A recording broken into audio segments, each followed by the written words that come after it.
So, Daly, do you know what it is to be called when you're actively being insulted by the doctor? No idea. You're being TARDISed. Re- Planet of the pudding brains.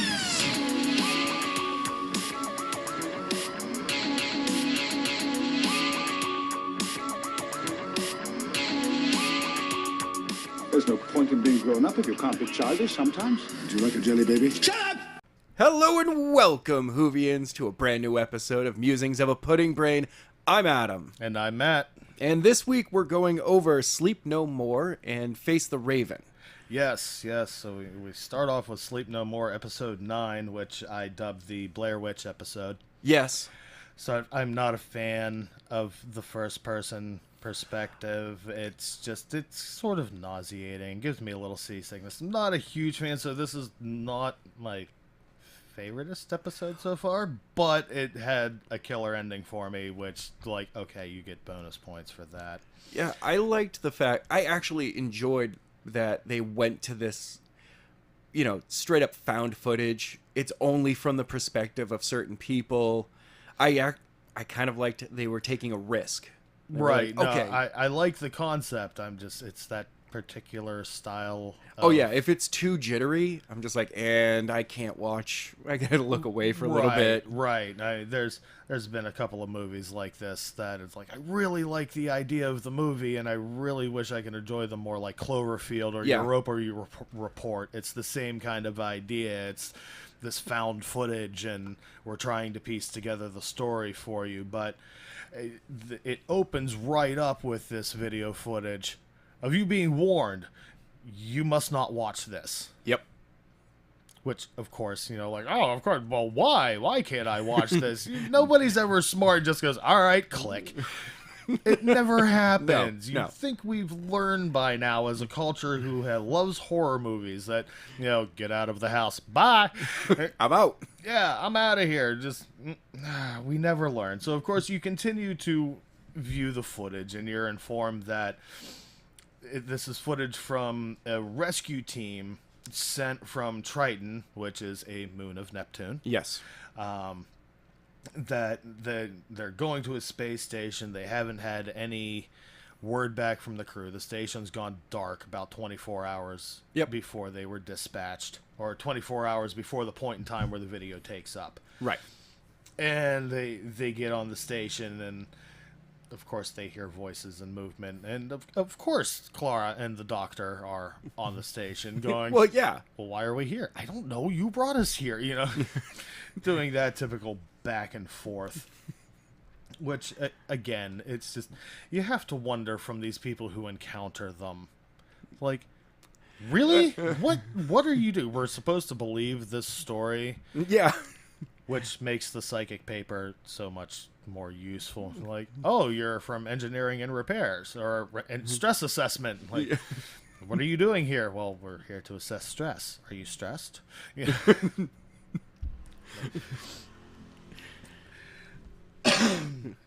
Oh yeah. Also, in the video after the warning, it also we have to note this. I'm sorry, I screwed up. Have to go back, but it also notes that if you must watch this, pay close attention. Your life may depend on it. Which is just more of a further lore to be like, okay, now I've watched this far. Now I may have to live on this. Something happened. I have to, pay attention to this, or I'm gonna die. At the very least, something interesting is going to happen. Right. Which, curiosity killed the cat, and a lot more than just the cat. They come to find out they encounter creatures that appear to be made of sand. They're immaterial because they tend to disintegrate whenever one of them gets their arm caught in a door. Yeah. After splitting up the team during the attack. Why is it always the team happens. gets split up? Because chaos rules. Okay. Otherwise, there'd be no story. Yeah. It's a lot harder. It's predatory thing. All creatures, they're trying to eat you. They are predators, so they're going to try and split the herd, because then it's easier for them. All right. Or some bullshit like that. It's a simple story mechanism. Pretty much. But as the story progresses, we find out that the space station is conducting experiments on what they're calling a Morpheus machine. Yeah. Which is essentially condenses 8 hours of sleep into a 5-minute burst. Which means you effectively never really have to sleep. It is kind of messed up. Yeah, it's really messed up. It's never a good idea to mess with things like that because, like one of the team members says, sleep is the only thing we have left to us, and they're trying to take that away from us as well. And right. Like that, yeah, that's just mean, man. Let me sleep. I love to sleep. Sleeping is good. And of course, in looking at these mechanisms, Clara, of course, gets sucked into one. Yeah. And then cues the 50s style, Mr. Sandman, give me a dream. I'm like, is that her doing that, or is that just the pre-programmed thing whenever somebody's dreaming? Because if that's actually Clara, that's hysterical. That's actually coming from her. That's her dream. Yeah. That's what I thought at first. No. Like, oh, no. Okay, it's pre-programmed. But that little moment of, oh, that would be so funny. He's never going to let her live this one down. No. Ever. He's going to randomly bring it up, and she's like, I have no idea what you're talking about. He's like, oh, that's right. You were dreaming. You've been in my dreams? Well, you kind of broadcast it. Yeah. He'd come up with some sideways, like, it wasn't my fault. Yeah, no. You did it. I didn't have any control. Right. They managed to get Clara out of the machine. Basically, it just runs its timer out. Yeah. And then the mechanisms of what it is are sort of explained, and they start looking at them, and, oh, one of them's not empty. Somebody's in there, or something's in there. So, of course, what's the first thing they do? Let's open the window! Let's find out who's here! Right, well, let's push it in and, try and open it up. And, of course, something immediately, slams the window back closed. And it's like, okay, there's just... walk away. Just get out of there. Let it be. Clearly wants to be alone. You know what? We're going to leave the station now and burn it from the sky. Yeah. Yeah. We're not one life for many, Doctor. We can't just murder him. Oh, look over there. What'd you do? Nothing? Nothing at all. Humans. Pudding brains. But no, it ends up being this Dr. Rasmussen, which... is really close to Rasputin. If any of you know your history, Google that one. You'll have loads of fun finding out who he was. But Rasmussen is in the pod. He's the last survivor of the crew working on this. Mm-hmm. And he's very evasive as to what they were up to. Yeah. I don't even fully remember. Well, he's the one who created the Morpheus pods. Right. And obviously they're running experiments, and he's very protective of his work and doesn't give up a whole lot of details during initial, we'll call it interrogation. Because let's face it, when the doctor questions you, you're being interrogated. Yeah. It may not pull out the thumb screws on you, but the eyebrows will get to you sooner or later. And we come to find out, okay, yes, he created the Morpheus pods, and, everybody on Triton is using them because time is literally money. So, yeah, we've got to get all these things done. So nobody sleeps. Nobody. Yeah. Terrifying concept right there, honestly. I know. And after listening to this, the doctor puts it together and says, oh, yes, very well. You've conquered nature, and you've also created an abomination. Shit. So, and then this next horrifying concept, we find out that the Sandmen are actually made out of sleep dust, that crud in the corner of your eye that is nothing but mucus and skin and dust and funk. And yeah, you're rubbing your eyes right now, aren't you? Because you just can't I had to. It. Like, that is, for me, just kind of a fear by itself, is waking up with, that all over the place. Yeah. Anybody who's ever suffered conjunctivitis can tell you that not being able to open your eyes because they're crusted over, it's like something is eating my face. Get it off me. Get it off me. Yeah. Mom. It's sort of terrifying in its own way. And then after coming to this realization, that's when, again, everybody watching the episode just goes, oh, God, there's something in my eye. Get it out. Get it out. Get it out. Because that's just creepy. It is. It's just one of those fundamentally... Only Doctor Who can take something so benign and just commonplace and go, oh yeah, it's trying to eat you. Okay. Dang it. And it's because they're not sleeping and they're not constantly rubbing this stuff out of their eyes in the process within the Morpheus pods has basically mutated them. Mutated this crud and has now made it carnivorous, so it literally is eating you, and it's just consuming the occupant of the pod. Oh, that's so made it really creepy. Eating them alive, creating more dust, and hence replicating their own species. This is also they feed and reproduce simultaneously. Yeah, which again, separate your activities, for God's sake. I mean, maybe a little chocolate syrup here and there, fine, but don't. We're not bringing roast duck in. No, and leave the cantaloupes out there as well. Just stop it. Pick an activity. Come on. Sometimes you need to have a sandwich. After. Focus. Right in the middle. Yeah, right in the middle. I'm hungry right now. So this disgusting realization, they figure out, okay, yeah, everybody else on the crew has been eaten. They're gone. We can't rescue them. Mm-hmm. Rasmussen, of course, spouts off of, well, you're a rescue team. You're here to rescue the crew. I'm crew. Rescue me. Let's go. Like, all right, we're all in danger here, dude. All right. We got to get the team back together. Then we can get out of here. And yeah. At that point, a lot of the Scooby-Doo chase scenes kind of ensues. Yeah. Crew members are being chased about, and some of them get eaten. We all kind of knew that anybody not standing with the Doctor is an NPC, and they're going to be wiped anyway. It's just a matter of time and, like, how comically they're doing it. Like, the dude getting locked out because he didn't know how to sing a song because drunk crew members changed it because they thought it would be funny.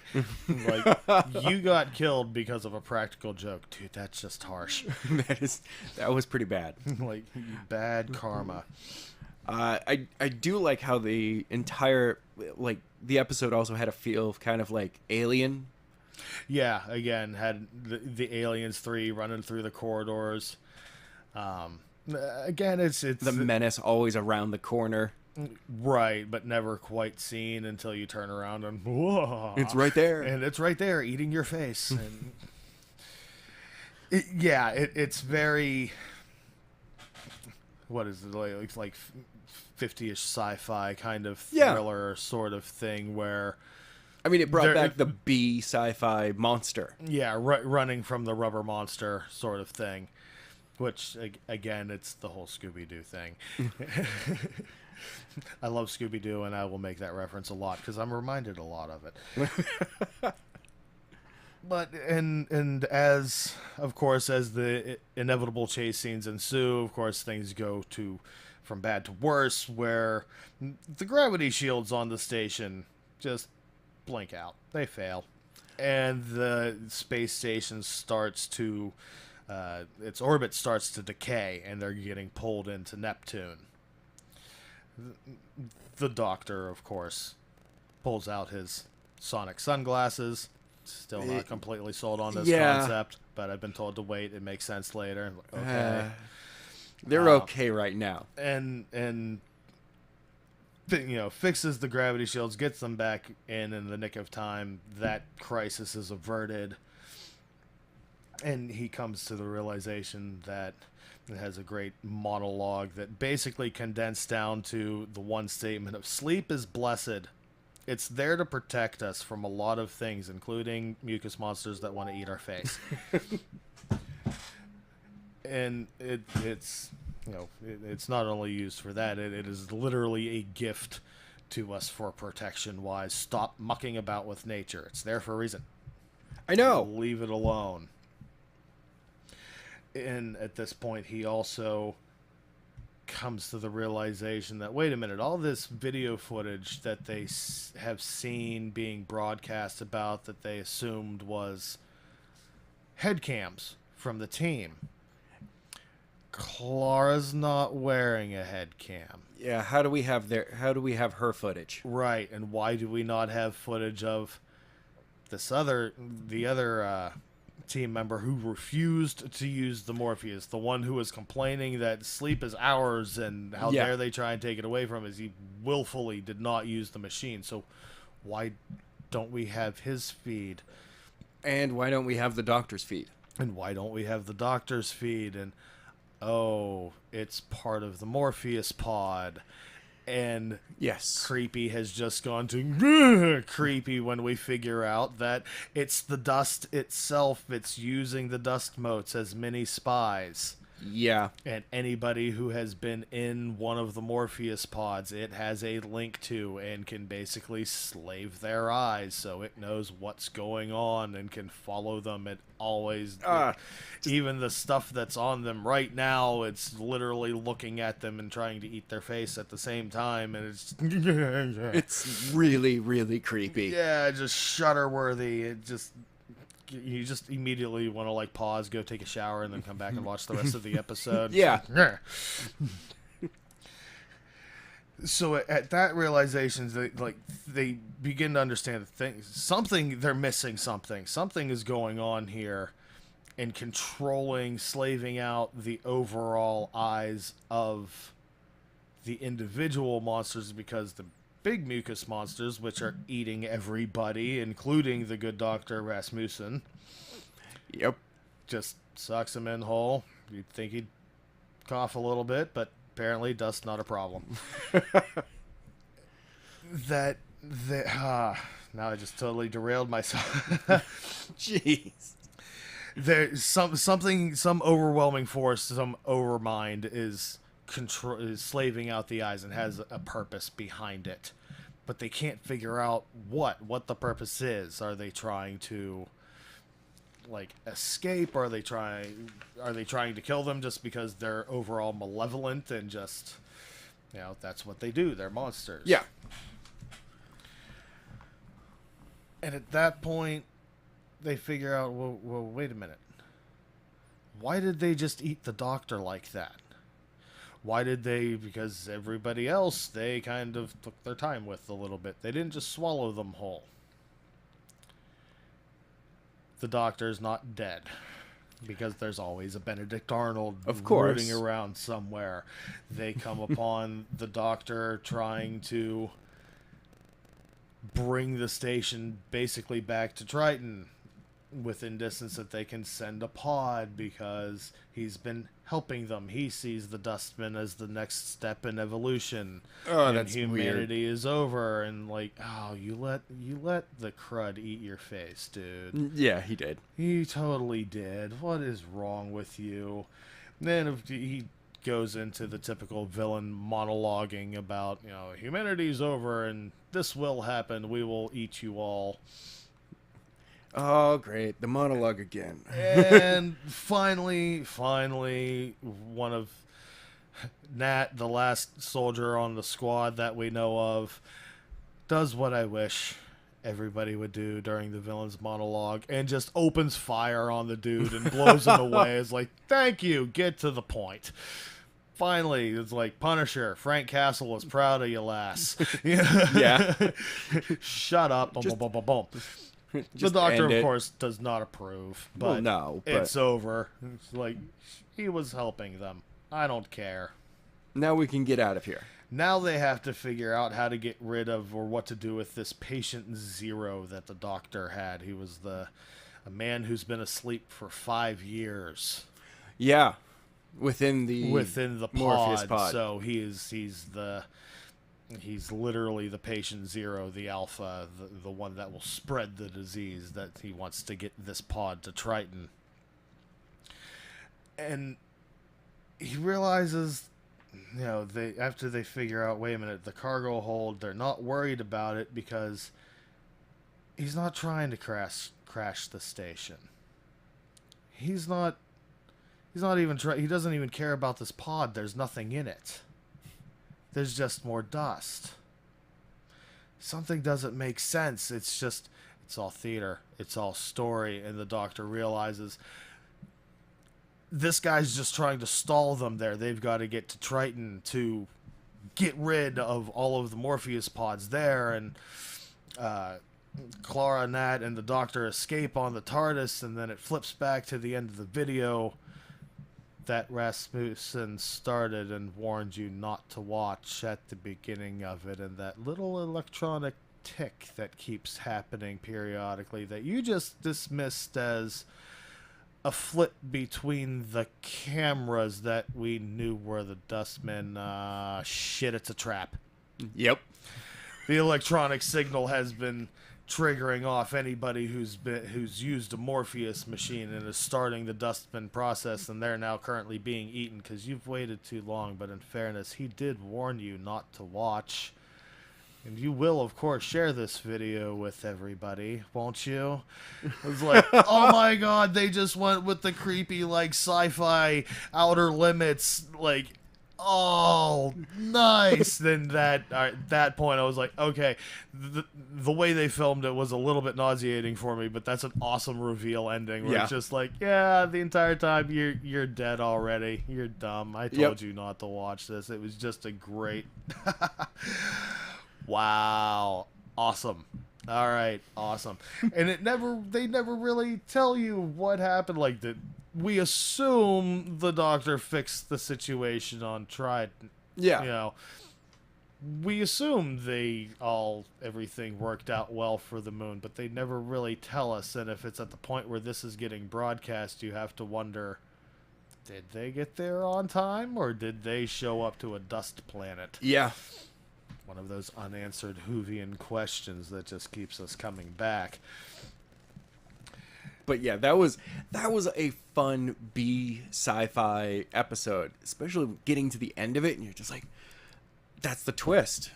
Yeah, and it's really not a twist, because if you rewatch the episode, it's been there the entire time. It gobsmacks you the entire time, right from the get-go.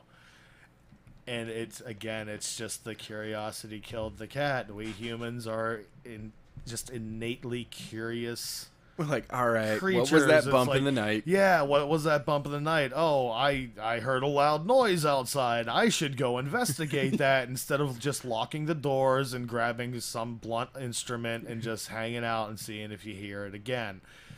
No, you've got to stick your head out the door and just be like, what was that? No, thunk, thunk, thunk. Oh, that was dumb. Yeah.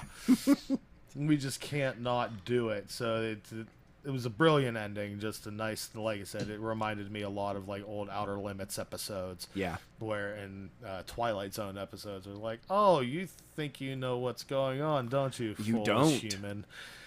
And the information has been right in front of your face this entire time. Right. You're like, oh, all right. Oh, crap.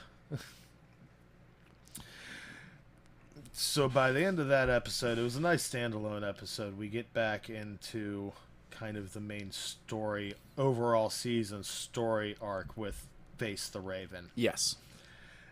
And I love the opening to this one because it's just Clara and the Doctor bouncing back through the door of the TARDIS, laughing their faces off about,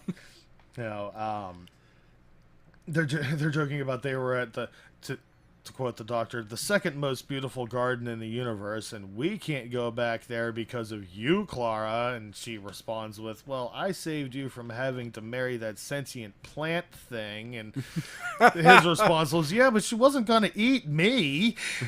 And the phone starts ringing. I'm like, oh, these two are just nuts.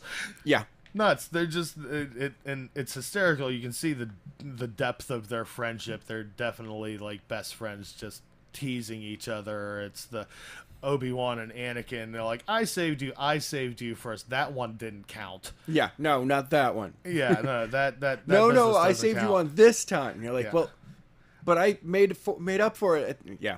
Right. And the phone starts ringing in the TARDIS. And every time the phone rings on the TARDIS, even though it looks like a police call box, the Doctor is always surprised and concerned whenever, like, what's that? Oh, it's a phone. No, and of course he has Clara pick it up, giving the hand motion, like, no, you pick it up. You talk. I don't want to talk to him. You talk to him. He just picks up the phone, and it's Rigsby. Rigsy? Yes. Who we had met previous episode with the 2D monsters. Right. That Clara gave him the number in case of emergencies, and again the Doctor's like, who said you could give out my number? Hey. And she's like, shut up. Do what you're told. And but that's my number. He has a problem because he doesn't remember the previous day, and he's got a tattoo. Yes. On the back of his neck. At which they're like, really? This was supposed to be for emergencies. You got a tattoo you can't remember last night. Did you have a few? Come on. He's like, no, it's counting down. Oh. And into opening credits. Yeah. Again, it's like, yeah, all right, I can maybe understand waking up from a night you don't remember and you have a strange tattoo. It happens. It happens. That tattoo but is one that counting actually down. counts down and moves, that doesn't happen. All right, I need to know who this tattoo artist is, dude. And why is it counting down? Yeah, now we got to figure out that part. So of course the Doctor and Clara go and meet up with him, and the Doctor proceeds to do all kinds of tests that are never ever explained what exactly he's looking for or how he's doing it, because he's the Doctor. Shut up, accept it. Yes. And they come to find out his mind has been wiped due to an alien drug. He was effectively roofied. Yep. And that the countdown is minutes. So from this point, he has 526 minutes until he dies. Yeah. Which, again, the Doctor has a moment. He actually thinks and stops and turns and looks for his cards. Yeah, because what do you say? Yeah, like, what are you doing? He's trying to find a way to say something nice. There is no nice way to say you're going to die. Wait, what? What? I've got nothing here. I'm sorry. And yeah, so now it's a race against time, and they have to backtrack. Where was he? What was he doing? How did his phone get cracked? Yeah. And they figure out, okay, there are pockets of aliens within humanity. Basically, it's so awesome. Yeah, it's for any Harry Potter fans who are also listening. They're virtual Diagon alleys, yes, all over London. It's so awesome. Which just they mislead you. They make you not pay attention to them. It's a perception filter. It's basically a perception filter where it's there. You just don't pay attention that it's there. So, of course, how do we find this? Well, okay, it's a trap street, which they explain is a cartographer's trick to make sure that their work is not being leaked or not being used against their permission. Yeah. So they'll take a street that doesn't exist and name their kid after it or put something on there. And the Doctor's like, you friggin' humans. A whole city block of London goes missing and you just think it's a map trick. Again, putting brains. It's not our fault we don't know. What do you want from us? More. Well, all right. Fine. So how do we find this? What's the best and easiest way to do this? Well, let's dangle Clara out the TARDIS. Yes. Wearing the sunglasses while the Doctor's flying. Poorly. I know. And we see yet again how just jaded Clara has become. Very reckless. To her imminent demise at any given time, because of course they hit some turbulence. She gets jerked a little farther out of the TARDIS. She's laying on her belly. Yeah. looking down on London, barely dangling out, holding on by one knee, wedged up against the door, and just laughing hysterically, having the time of her life. And he corrects it, and he bounces back in enough, and is basically throws her arms up in the air. It's like, I'm good. Like, you're nuts. You're crazy. I would have had to change 3 sets of underwear after doing that. It's like, ha, ha. And she's just laughing her face off, having the greatest time. Oh. And of course, Rigsby is looking at them in the way any of us would, like we just said. You two have absolutely gone bonkers. You're insane. I do not understand how the two of you have not hurt each other greatly. Or others. Right. Oh, never mind. That's a story for another time. Yes, exactly. So after basically doing an aerial scan of London, they go and again map. They out remap basically everything. Where these potential streets may be. And then they have to find them, and they have to figure out, okay, the doctor tells them, walk along, keep count.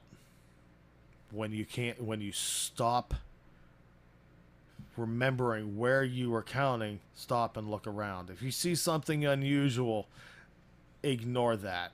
That's not what you're looking for. It will misdirect you so that you don't pay attention to the mundane, the obvious. And I was just thinking, I'm like, God, it's back to the, what if you had a creature with the ability of perfect hiding? Exactly. Like, oh, here we go again. Okay, how do you find the unfindable? So there's a quick montage of them walking around and being awkward to passersby, especially the doctor. Well, because he doesn't necessarily mean to be awkward. It's just that's how he interacts with people. Yeah, that's just him, and he has the attack eyebrows, independently scornful, and it unnerves people, especially small children who he always wants to talk to. Yes. For being such a cranky old grandpa of a doctor, he loves kids. He's like, how you guys doing? Yeah. Bring the new human. Did you make that human? Bring the new human. Don't bring the human. I'll just be distracted. Talking about taking Rigsby's newborn out looking for this trap alley. Don't bring the human. I'll be distracted. Don't bring the new human. I'll just be distracted. It's like, you are such a grumpy old dude, but you love kids. You are such a grandpa. Yes. Such a grandpa. So after mucking about in the streets and being very awkward, Rigsby finds a spot that he gets a flash of memory back. And he remembers standing over a bloody body and dropping the phone. That's how his phone got cracked. At which point, he now sees the alley. Right. He's standing right in front of it and asks the doctor and Clara, "Can you not see that?"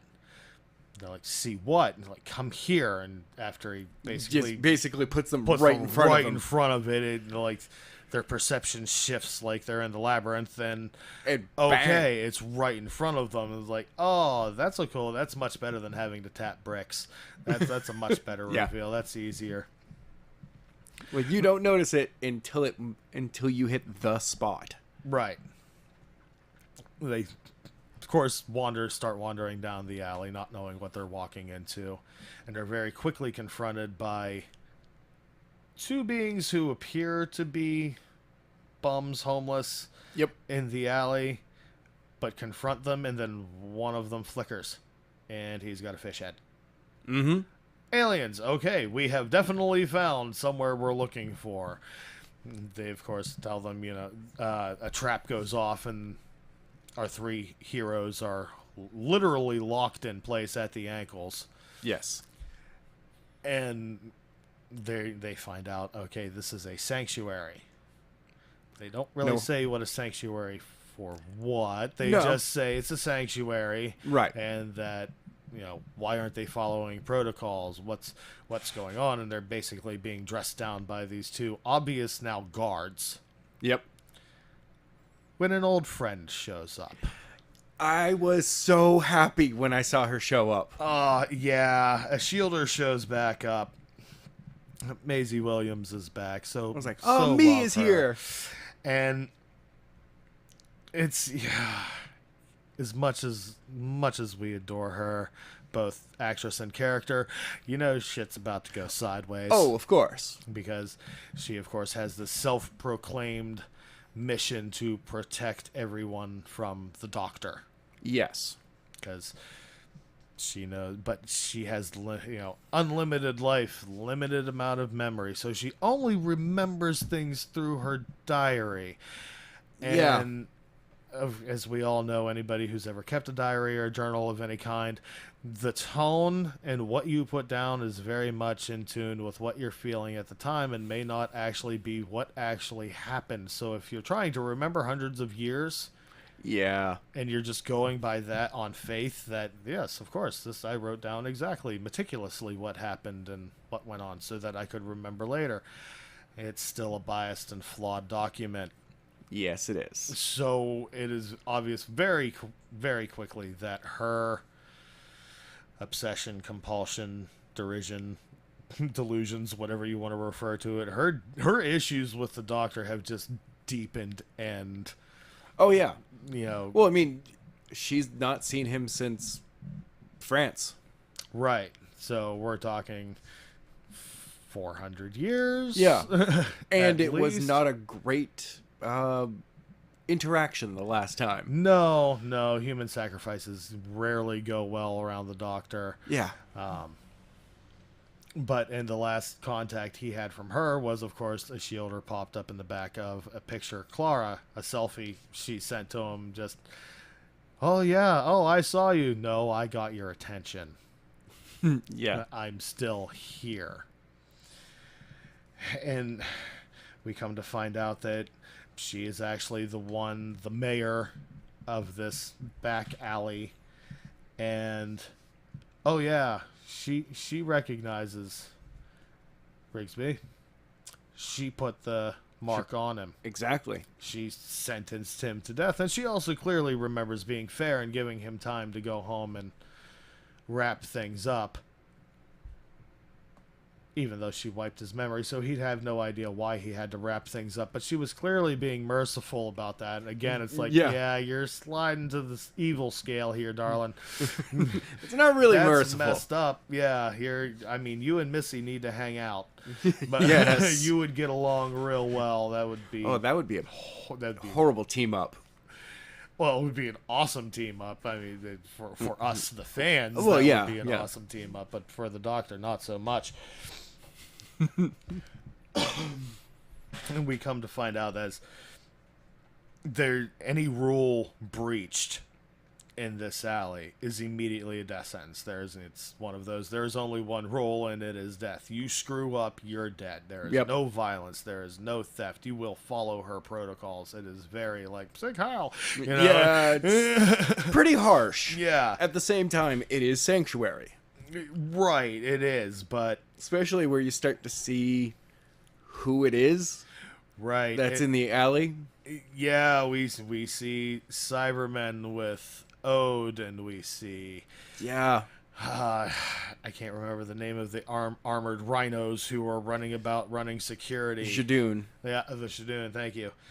But it's literally a rogues gallery. Yeah. Of a lot of beings who really don't like the Doctor. Yes.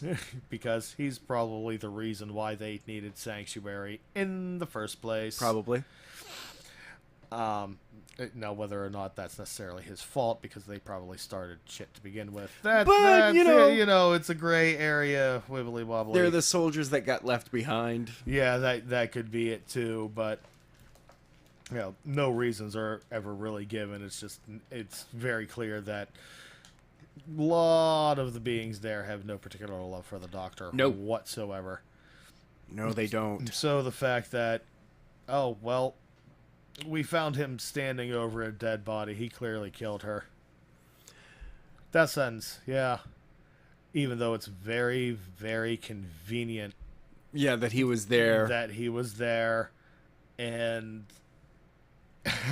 they don't have to look inward, because if one of them killed somebody else and broke the peace, then they have to start hunting one of their own, and fingers are going to get pointed. And there's a lot of species there that are known for their aggression. Yep. So it would literally be the match on top of the napalm pile. It wouldn't even be gasoline. Nope. Just everything would go up. Yeah. In the middle of downtown London. Jeez. Nobody wants that. Nobody wants that. So, again, yes, that's one of the reasons why Shielder is very strict, but everything starts smelling of a cover-up. Yeah, everyone starts seeing this. I did like how it was just like, yeah, but where's the weapon? Right, well, clearly she was hit in the head with a brick. That was kind of the thing, it was just the head trauma did it. But then you realize that they've come to find out after finding the body, which a Shielder has waiting for the family to come pick up. Right. Presumably dead. They've realized the species is a form of telepath / psychic that can see forward and backwards in time simultaneously. So her getting bashed over the head would be impossible. Seems really unlikely, because she would have seen it coming, literally. Yes. Because their species literally has eyes in the back of their head. Whole face, actually. It's kind of creepy. It was kind a of little cool, weird. But a little, it was all right. It wasn't so like, oh, okay. It was a more of a reaction of, oh, all right. I wonder how they wear hats. Yeah. It would have to be like a wide brim job. They couldn't really wear a ball cap. Or just a beanie. Right. Yeah, or just a beanie. Yeah. They'd have to decide who was wearing the ball cap forward or backward each day. But anyway, was like, dude, I totally like it backwards. Alien haberdashery aside, they keep investigating further, trying to figure out, okay, so who was she? Why was he there? Right. And through the phone, they know that he received a telephone call at like 6 a.m. the day he was accused of killing this alien, and there was no other reason why he could have possibly been there, because otherwise he would have just walked past the street. He was specifically looking for it. Somebody brought him there. Yeah. So again, the reek of the setup just gets more and more, and as they come to that conclusion, there's an incident outside where somebody else has violated the rules. Yes. And has been marked for death. And the Shielder does her thing of trying to seem like the magnanimous dictator and throws it to the people, saying, okay, he stole medical supplies. He stole from all of you. Like, throws it right on the people. Yep. The mob mentality. Like, I could release him from this. But any breach, these rules are in place to protect all of us. Therefore, do you think I should? And nobody speaks up for the guy. And the man's wife pleads with him, give it to me. Let me take it. Yeah. And he says, are you silly? I did this in order to save you in the first place. Do you think I'm going to lose you now? No. And we're introduced to the Raven, which is said the tattoo that she gives them is a chrono lock. Mm-hmm. And the Raven itself is hence a chrono shade. Yeah. Where once it has a lock on you, it will find you no matter where you are in time or space. You cannot escape it. Yes. So, but you can give it away. You can give away the mark. So you can delay death, you can trade death, but you can't cheat death. Right. It's going to happen. And, right, you can't force it upon somebody else. The other person has to willingly accept it. Yes. The moment that they started going down these rules, I was like, and Rigsby's going to find a way to give his tattoo to someone. Right. Oh, man. It and that man was the realization that there's only one person that would be willing to risk themselves this much. Two. Well, actually. Yes. Two. Because one is Clara and the other is the doctor. Well, yeah. Now, that's where I got like, oh crap. Because I was guessing it was going to be the doctor to take it on because that is, story-wise, that is the most logical choice. He is the hero. We'll get, a regeneration. Right, or he'll find some way to break the contract. That's kind of what he does. The impossible is kind of his shtick. Right. But then Clara convinces Rigsby to give it over, thinking that, this is doctoring 101. We use our enemy's power against them. The Shielder likes me. She won't take me out, so we'll confront her with all this evidence we had, and she'll take it off. Yeah. And it'll all be good. And in her defense, it's a great plan. Solid doctoring 101, just like she said. But she doesn't, and she doesn't tell anybody about it. She just covers the tattoo with her hair, and they let everybody believe that Rigsby is the one who still has it. Yes. As their investigation progresses, they find out when Rigsby was found over the body, he was calling out for a doctor, and not just a doctor. He was specifically asking to call the doctor, knowing that a Shielder knew who he was. Yeah. And again, they come to find out it's set up again, and oh crap. Yep. It's a Shielder who set all of this up, because they go back to see the body of the killed alien, and after talking to her son, which is actually a daughter, because apparently this race is only has that ability through the females of the species, so she was hiding her daughter as a son because then nobody would come looking for them. Right. And we figure out when they were asked, okay,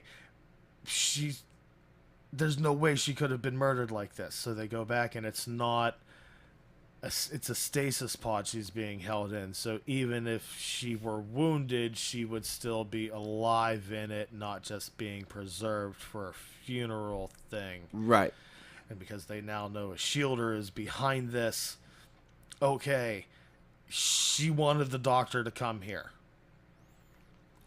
And there's a key to it. Like, how do we turn this thing off? Well, how about a key? Well, no, there's a key. There's literally a keyhole right here. Yeah. Oh, she knew it was him, so it's my key that needs to be used. Mm-hmm. So, of course, he uses the TARDIS key to unlock the thing, which, again, it's a trap, and immediately a metal band is slapped around his arm, and a Shielder comes in the room at that point doing the villainous entrance. Yeah. Like, well, it's...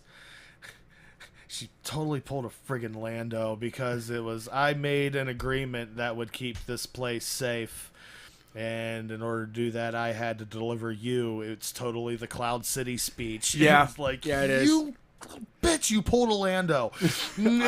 I'm really sorry. I'm sorry, but this is how it is. It's a teleporter band, and I have to deliver you here. So, yeah. Rigsby, come here. I'll take the tattoo off the back of your neck, and... Oh, wait, no, it's on Clara's. Yep. You idiot. Shielder never wanted anybody to get hurt.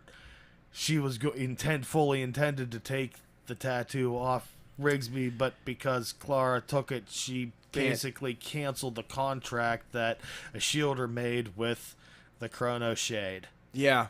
And now she can't remove it. Yep. And at this point, every fan's heart is just clenched, and there's a knot in their stomach, and it dropped a little bit. The doctor's going to find a way. The doctor's going to find a way. The doctor's going to find a way. And there's a brilliant, heartfelt speech between Clara and the doctor, and it's the don't run, stay with me. There's nothing there's nothing I can do. I can't save you. And it's, again, the Doctor's being faced with the death of his best friend. And I'm going to be really honest, though. Amy and Rory's death, way more heart-wrenching for me. Yeah. Well, okay, we can debate companion deaths on another podcast. We're not going to walk down that one right now. Okay. But, yeah, it's the point being, it's here we go again. Yeah. Somebody he let in unbelievably closer than he ever really truly wanted to admit it, because that was just this Doctor's way. Got to put up that defense. Yeah, got to keep the defense up. You can just see it breaking his heart.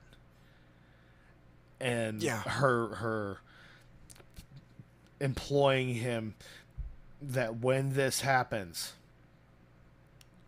do not seek revenge. Do not be the warrior. Be the Doctor. Because she's met the warrior. Right. It seemed that he can go back there if he wanted to. Yeah. And that's her last in treatment. And it says, no, I'm not going to run. I'm going to be as brave as I can. And she literally just takes the hit. The Raven comes and enters into her body. And again, the back of the fan's mind, we're going, it's going to be okay, because the Raven's going to be like, no, you're a pure soul and we'll let you go. And no, the universe gives no shits. And when souls are involved and soul reapers are involved, doesn't matter what you call them, soul contract, gimme. Yeah. And Clara drops. Yeah. At which point I had to pause, and there was a lot of swearing. And yeah, it was rough. It was rough. Clara, I like Clara. I actually, and there are tons of people out there that will complain about Clara as a companion. I actually liked her because she pushed the Doctor. Yeah, she was one of the few people that was like, no, go back and, not like I'm going to be, you can do better. Seriously, I know you can do better. And that was the challenge she presented to the Doctor all the time. Right. She was kind of like a coach. Yeah. Very much like a coach. It's like, all right, I'm on your team, or like a boxing manager or something. It's like, I'm on your team. Yeah. But I'm here to give you shit and to keep you humble and to try and get you not pissing everybody off, causing more problems because you are very socially awkward. I do have to be the manager of you as well. Yeah, she's kind of a wrangler, like a celebrity wrangler. Who did you piss off this time? even as it's very clear that, okay, she's really dead. Yeah. And she's really dead because the rest of the face matches the attack eyebrows. Yes. The Doctor is pissed. He is very, very angry. And he effectively gives a shielder the same warning he gave Missy, which is run. Yep. You will find the universe is a very small place when I am angry with you, and I am very, very angry with you. So run. And as everybody knows, yes, the Doctor will listen to others' opinions and will sometimes make promises that he does not keep. True. And, hell hath no fury. Literally, as we've known from past episodes, as an angry Doctor. Yes. And that's where the episode ends, with a to be continued. Oh, yeah. Now, leaving this, as much as this seems like a final death for Clara. I mean, it just seems like that's it. There is the imp in the back of my head going, okay, so Clara's dead again. Again. Uh-huh. And do I trust this? Do I fall for this trap? Is this really a final death, or is there going to be like a last minute doctorism here? But I can't really spoilers. No, we're not spoilers, and don't do that. And we will save that for the next episode, where we will wrap up the season. Yeah, because the next two episodes, the Heaven Sent and Hell Bent, will be the quote-unquote season finales. Yes. And then, of course, the 13th episode is The Husbands of River Song, which Beautiful. I can't wait to watch because I so loved her character. Oh, it is such a great moment for her. So, yes. So we will leave those for next episode. Yes. And we will roll right on through that. In the meantime, I'm sure, much like Adam, I hope you've enjoyed our rantings and offshoots today. It's we'll wrap up season 9 next time. Yes. Have a wonderful week, everybody. Remember to hit the like button, the share button, join the notification squad, and, be cool, man. Watch out for those blue call boxes.